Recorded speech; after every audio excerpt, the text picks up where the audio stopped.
Well, hello, and welcome back to my virtual sofa. And my guest today is David Carp, the librarian of the Stamford Symphony. And David is part of a very important behind-the-scenes group that manages to bring our extraordinary concerts to you. And you may not be so familiar with some of these extraordinary people because you don't see them. They're not on stage as much as Michael Stern and the members of the orchestra, but their role is absolutely essential. So David, welcome. It's great to see you. You're looking very well. It's great to see you, and glad we could do this, and glad we could find a time, and glad there is Zoom. Excellent. Now, let's talk about the role of an orchestral librarian, because it's a little bit different, is it not, from the person you might see at your local lending library. How is it different? I'm glad you brought this point up, Russell, because the first thing that will occur to anybody, typically when they hear the word librarian, is an image of somebody sitting behind a help desk or a circulation desk in a public or academic library. An example would be the public library in my town, which is Leonia, New Jersey. I believe they have about 12,000 volumes. Each volume is cataloged with information like the physical dimensions, number of pages, etc. A symphony orchestra, an opera company, no such group has 12,000 titles. That would be off the charts. A large symphony orchestra might have 3,000 titles. We have many fewer titles to manage, but we have to know much more about each one. And I'm going to read you something from an author I'm recently discovering, the Austrian writer Robert Musil.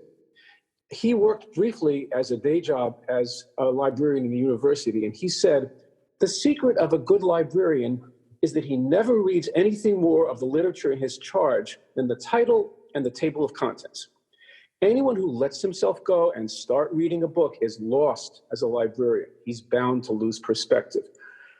That may or may not be true in the setting which Mr. Musil came from, but that's the opposite of what I do and my colleagues, because we have to have an intimate knowledge of the detail, musical and technical, of the works in our charge.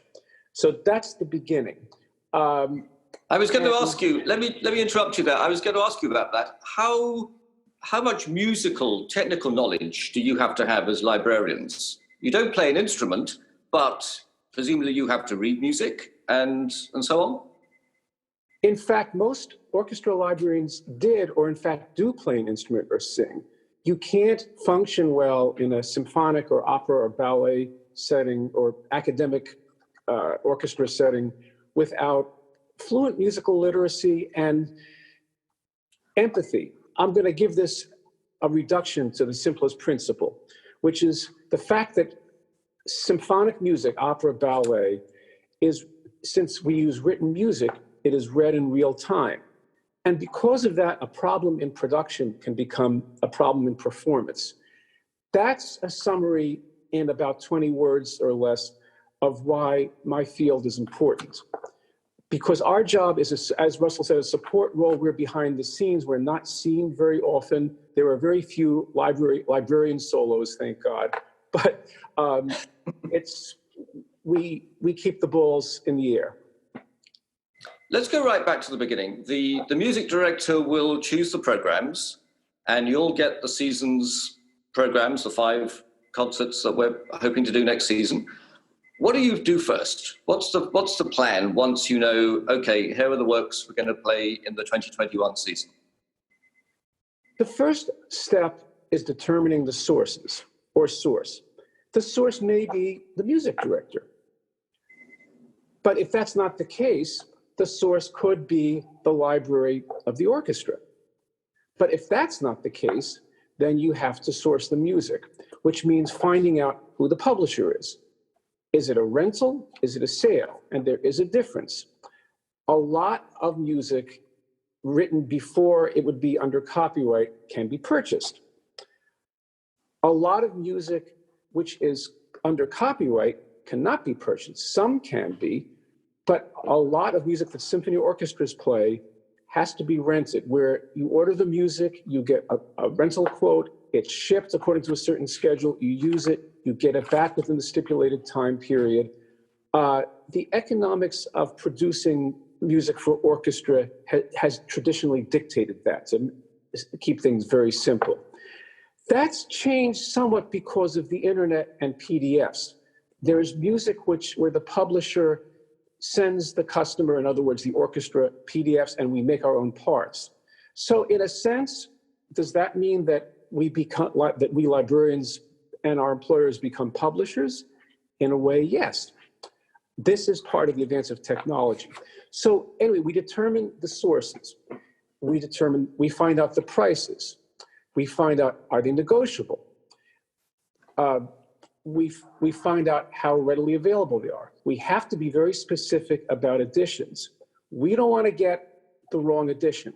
We don't want to have all the music on the stands and players have prepared it and the conductor shows up and what he has or she has in their score isn't the same as what we have. This is one of the basic principles. We all need to be wrong together. So say a little bit more about editions, because I think a lot of people won't quite understand there's more than one version of the same piece. How does that work? If it's a recent piece, that's unlikely, because if Boozy and Hawks publishes a piece by Aaron Copland, they don't want me to make the Carp version of this. Why would they want to cut me in on their revenue stream? But if a work is out of copyright, there's no reason not to have a Carp edition. It's a free-for-all. That being said, the Carp edition may not be as good or may be better than the Calamus edition or the Simrock edition or whatever. So part of our job is to find out what options there are, and then we present them to the conductor. That may simply be a question of saying, Maestro, do you want Calamus? Do you want Simrock? Do you want Fahrenreiter? And you might get an answer. The conductor, based on their experience, may have an answer, but may say, I need to get the facts in front of me. Can you get me some perusal material? So traditionally, a big job of publishers is that they provide what they call perusal scores. All the customer traditionally paid for would be the shipping, the return shipping.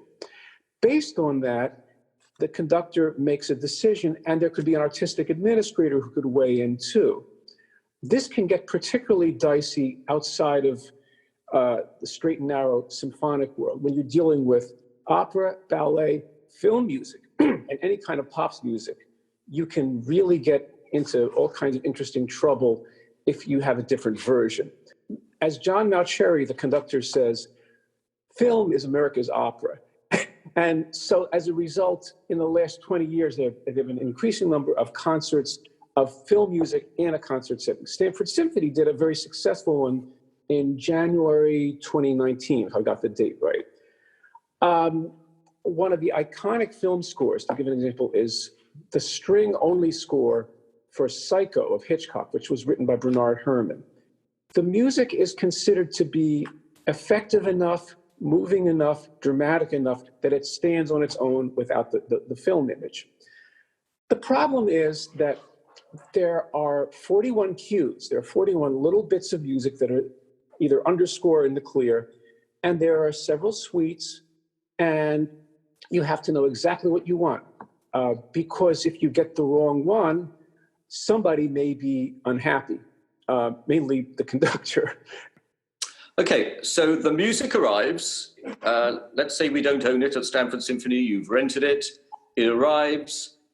Unlike the librarian at the lending library, you don't just put it on a shelf and wait for somebody to borrow it. Your work almost begins now, doesn't it? You now have to look at that music, and there's quite a lot you have to do before it gets onto the stands for the musicians. Talk us through what happens next. Needing to look at it, Russell, you've hit the nail on the head. The process of examining and preparing is pretty much simultaneous with its arrival. In fact, the first step is you open the box and the publisher gives you an inventory sheet, and you look at it and make sure that it's what you expect. And once that's confirmed, you evaluate what's there. And it might not be much at all, particularly if it's a set that was used by conductor A and you have conductor A, and the publisher is able to give you that set. That makes your job much simpler, but that cannot be counted on. The way things seem to work after years of looking at published music and fixing it and evaluating it, marking it, from my perspective, it's as if shoe manufacturers, as if 35% of the shoes they sold had one heel higher than the other.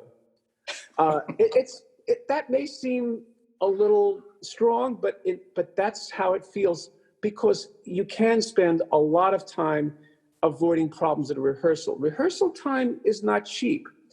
And the cost of fixing the music that you pay one librarian or even a librarian and a helper is a lot less than what the hourly wage is for an orchestra rehearsal when you sit in rehearsal fixing things. That's not the place to fix things.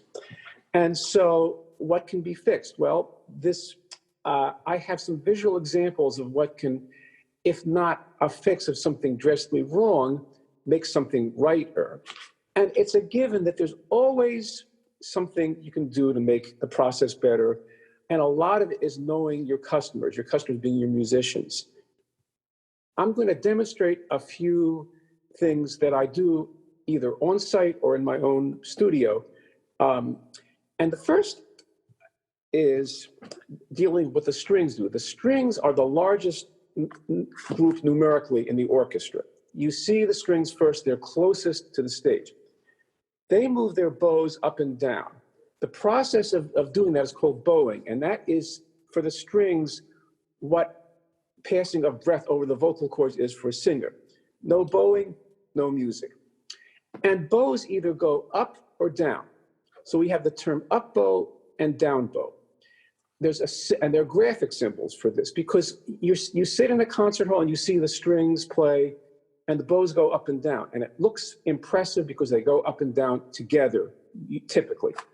But that's not by happenstance. And that's not so much something that's, yes, it's discussed in rehearsals, but you mark the part. That's one of the main jobs I have. And I'm going to demonstrate 4 images. This is a violin 1 page from Strauss's tone poem in Alpine Symphony. This is a journey through the Alps from morning till sunset. This is exactly what comes from the publisher. It's full of black stuff, but it's only what the publisher provided.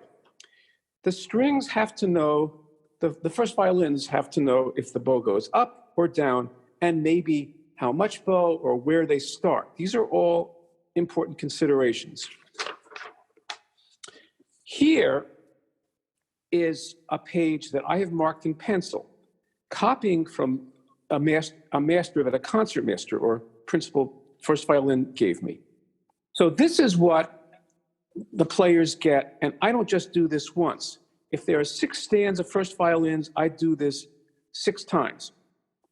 Each one gets their book, each book gets marked, and we start by marking it, and that's just the string-related stuff you do with the right hand. What they do with the left hand, the fingerings, is more personal. So it starts with the first violins, and then it works the way down to the second violins, the violas, the cellos, the double basses. It's all related? It's related. I mean, there are different philosophies of how you play, but the most commonly understood way this all works is that the bowings relate. The chance that for a lot of phrases, if the first violins begin on an up bow, the seconds will probably do that too. So this is coordinated between the section leaders. All the section leaders give me a marked part, and that's my template. So I work from that.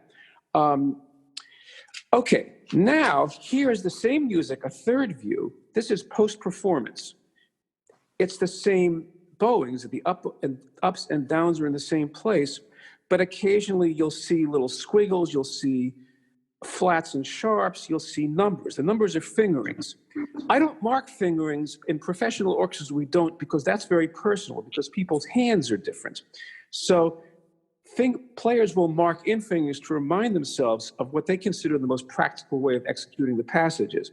So this is what you see when I've collected a part at the end of a show.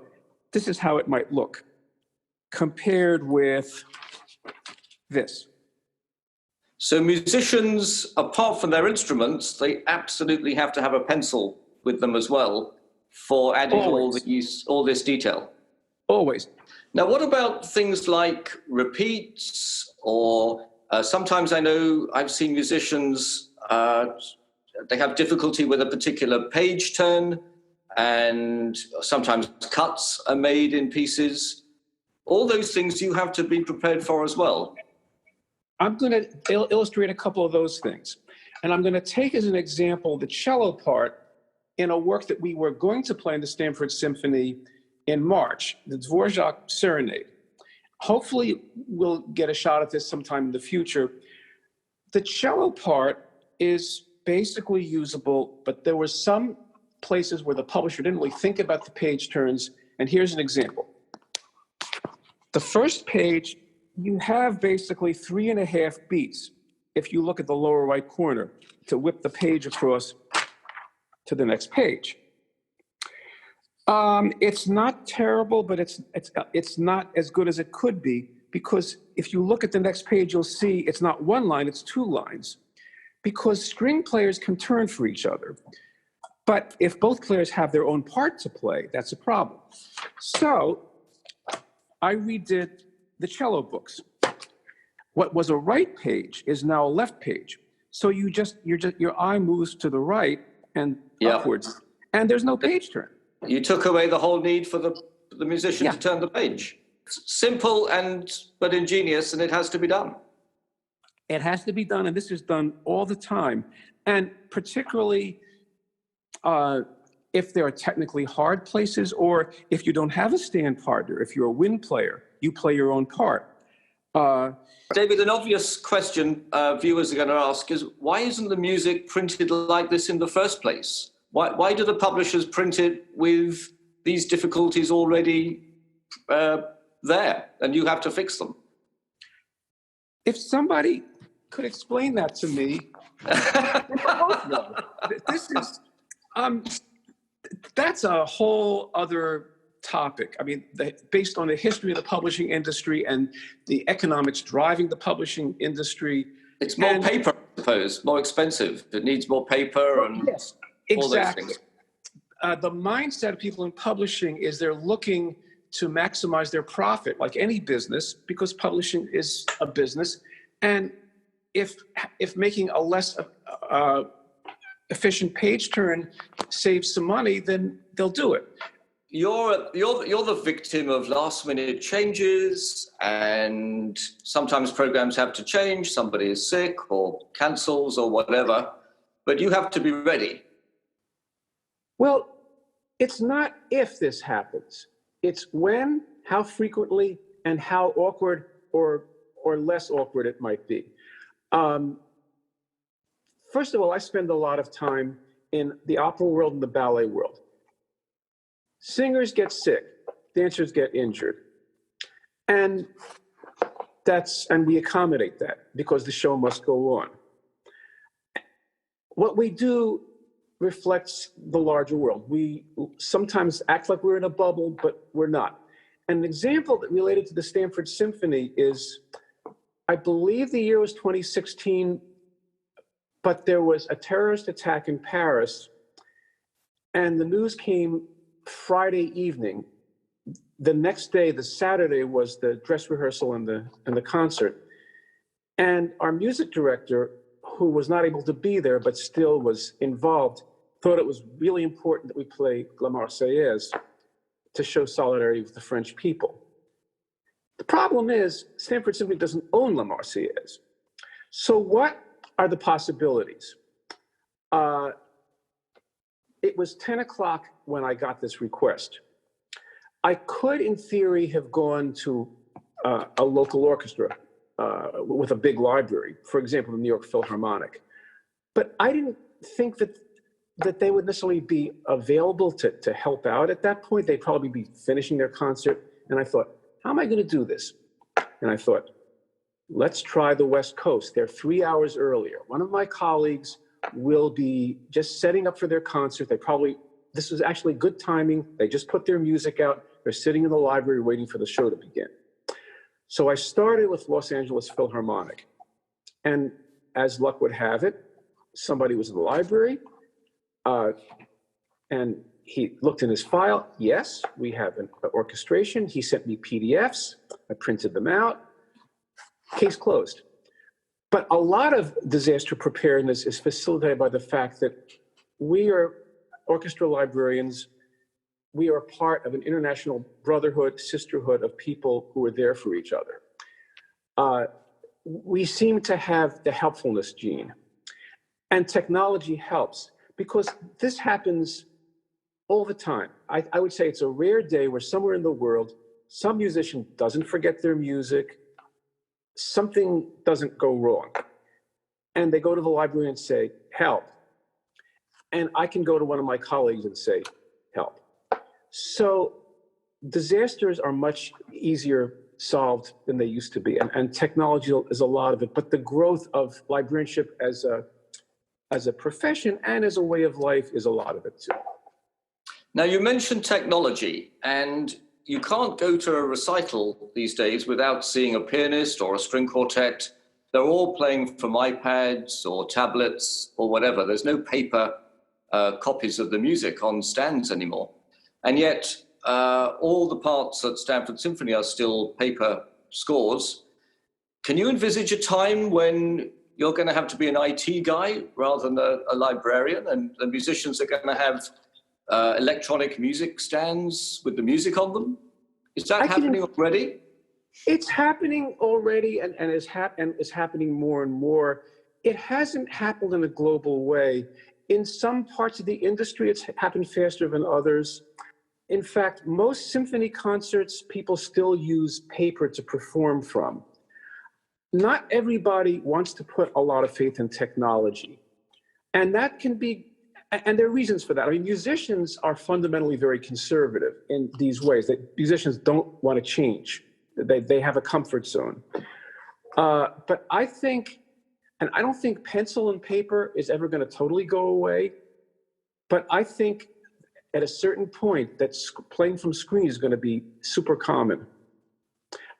I have an example from a New York Philharmonic concert. Jeffrey Kahane was conducting an early Haydn symphony, which has more of a vestigial continuo function. He had all of his music, his scores, his harpsichord part on a tablet. They're playing the first piece, the Haydn symphony, and he's chugging along playing the harmonic changes on the harpsichord. And what happened, and only he knew this, is that he touched the wrong part of his screen, and the image went whizzing ahead to the Mozart symphony he was going to conduct. And so he has no music now for the last movement of the Haydn where he's playing harpsichord continuo. Luckily, he's a great musician, but for a lot of people, that would have been really dicey. And that can happen, those kind of accidents can happen too when you depend on technology that way. But as technology advances, I'm sure we'll find a way of reducing the chances of that kind of accident or making it possible to deal better with that kind of accident. Well, we may have that to look forward to, but in the meantime, thank goodness we have you, your pencils and your scores, and I know what an important part you play for our musicians and how much you make their lives easier and you make our rehearsals work so much more efficiently. So David Carp, thank you so much for joining us today, and we look forward to seeing you next season. Thank you, David. My pleasure.